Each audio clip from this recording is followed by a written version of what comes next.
Sticking with contracts of employment, you've got types of employment.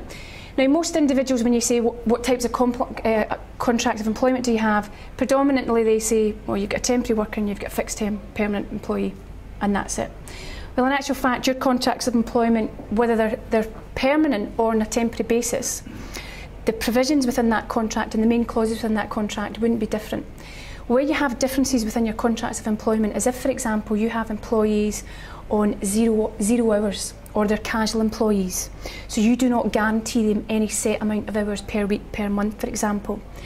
And the next type of contract you have, which most people are aware of, is obviously your self-employed employees.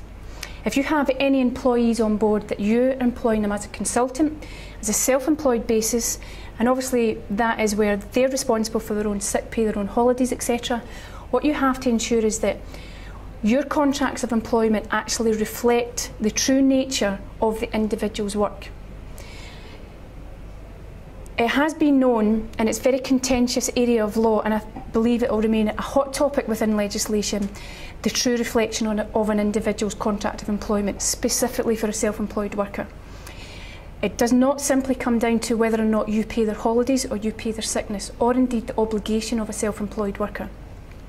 There are a number of instances where who you deem or who you feel, and that individual is on the impression that they are a self-employed worker. In the event you terminate that individual's contract and they've been with you for more than a year, which gives them a qualifying period, if they don't like the fact that you've suddenly brought that contract to an end, 8 out of 10 times these self-employed workers then go down the route, self-employed employees then go down the route of being able to demonstrate to a tribunal that they are in fact a worker. And if they fall under the worker bracket, then what that means is they have rights. And potentially that means that you as an employer, you leave yourself open to risk.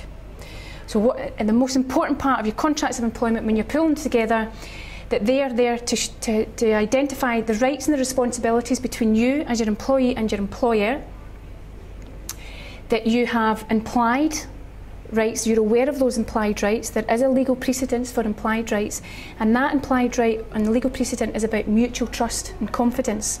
And what that means is both parties, employer and employee, always have to treat each other reasonable, so that you do not do anything that essentially would breach that trust and confidence with your employee, and equally they're not allowed to act in a manner which would breach your trust and confidence in them.